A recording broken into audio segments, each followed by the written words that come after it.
CUT के through आप medical line में भी एडमिशन ले सकते हैं। आप सीयूटी के थ्रू बीएससी नर्सिंग भी कर सकते हैं। टॉप यूनिवर्सिटीज देखते हैं जिनसे आप बीएससी नर्सिंग करते हैं। हेलो मेरे प्यारे सीयूटी एस्पिरेंट्स, सीयूटी से ना केवल आप बीए, बीकॉम, बीएससी में, मैनेजमेंट कोर्सेज में, वोकेशनल कोर्सेज में एडमिशन ले सकते हैं, बट सीयूटी के थ्रू आप मेडिकल लाइन में भी एडमिशन ले सकते हैं। बीएससी नर्सिंग आपको नजर आ रहा होगा मेरे पीछे, आप सीयूटी के थ्रू बीएससी नर्सिंग भी कर सकते हैं। बीएससी नर्सिंग की जब हम बात करते हैं तो हमारे दिमाग में नीट के थ्रू या एम्स के थ्रू या जो स्टेट जो कंडक्ट कराती है बीएससी नर्सिंग के वो एग्जाम्स आते हैं, बट सीयूटी में भी ऐसे ऑप्शंस हैं जिनके थ्रू आप बीएससी नर्सिंग में एडमिशन ले सकते हैं। ये सारी चीजें आज डिस्कस करने वाले हैं, इसकी तैयारी के बारे में सब कुछ आपको बताने वाला हूं। तो टॉप यूनिवर्सिटीज देखते हैं जिनसे आप बीएससी नर्सिंग करते हैं सीयूटी में अप्लाई करके। तो सबसे पहले जो हमारे सामने आती है एपेक्स यूनिवर्सिटी।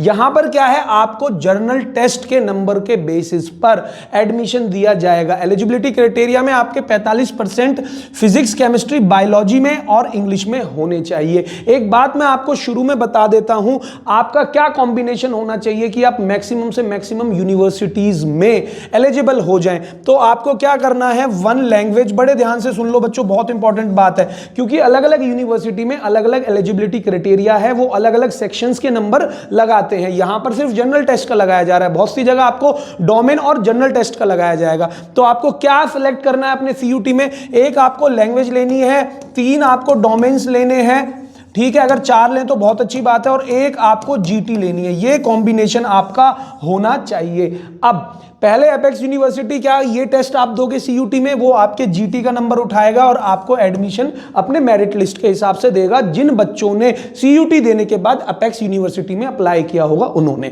आगे चलते हैं अगली यूनिवर्सिटी की तरफ। अरुणाचल यूनिवर्सिटी हमारी आ जाती है, ये भी आपको जर्नल टेस्ट के थ्रू यहां पर एडमिशन दे रही है। 12th में आपके पास क्या होना चाहिए, 12th में आपके पास फिजिक्स, केमिस्ट्री, बायोलॉजी होना चाहिए और लैंग्वेज में आप पास होने चाहिए।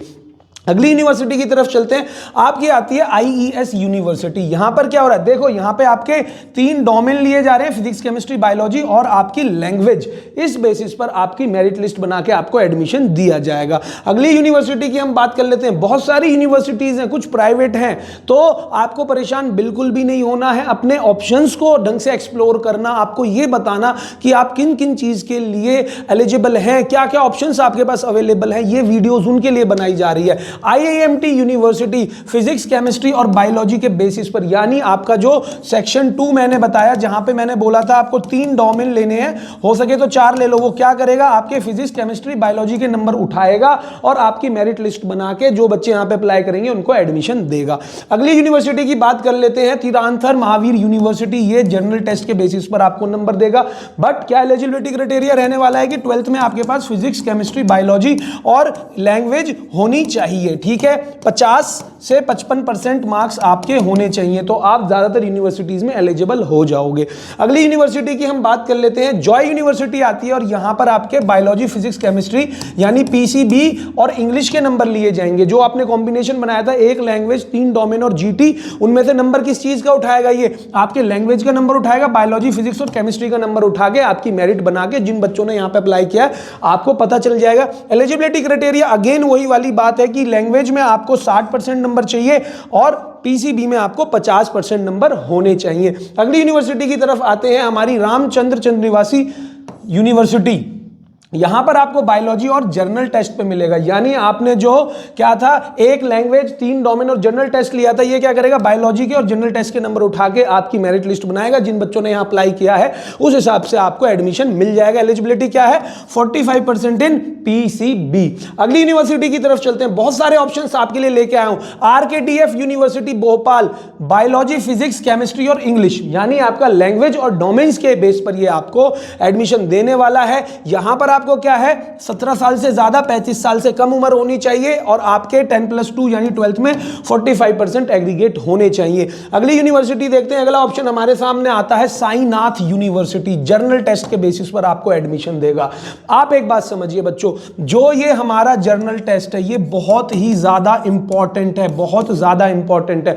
बहुत सारे कोर्सेज में आप सिर्फ जर्नल टेस्ट के थ्रू अप्लाई कर सकते हैं, सिर्फ जर्नल टेस्ट के नंबर पे आपको एडमिशन मिल रहा है। आप आपको इन सब की तैयारी के लिए बिल्कुल परेशान नहीं होना है। हायर एजुकेशन ने अपने ऑनलाइन क्रैश कोर्स लॉन्च कर दिए हैं। डेली लाइव क्लासेस के थ्रू आपको जनरल टेस्ट की तैयारी कराई जा रही है, आपको लैंग्वेज की तैयारी कराई जा रही है। आप जैसे ही आप ऐप को डाउनलोड करेंगे आपको हमारे स्पेसिफिक कोर्सेज के बारे में, जनरल टेस्ट के बारे में, इंग्लिश के बारे में पता चल जाएगा। ऐप को डाउनलोड करके आप बुक्स ऑर्डर कर सकते हैं। जैसे आप जनरल टेस्ट की बुक ऑर्डर करेंगे, इसका एक फायदा और होगा आपको, आप हमारी ऐप पे फ्री मॉक टेस्ट एक्सेस आपको मिल जाएगा। आप मॉक टेस्ट भी दे पाएंगे और साथ के साथ आप हमारे ऑफलाइन बैच में अगर जुड़ना चाह रहे हैं, ऑफलाइन सामने बैठ के पढ़ाई करना चाह रहे हैं, तो आप हमारे ऑफलाइन बैच के साथ भी जुड़ सकते हैं साउथ दिल्ली छतरपुर में। देर मत कीजिए, बिल्कुल अब आपका पेपर नजदीक आ गया है, 1-1.5 महीने का वक्त है आपके पास, अपनी तैयारी में जुट जाइए। चैनल को सब्सक्राइब कर लीजिए, सीयूटी से जुड़ी हुई सारी जानकारी आपको यहां मिलेगी और ऐसी इंफॉर्मेशन वीडियोस के लिए जुड़े रहिए हायर एजुकेशन के साथ।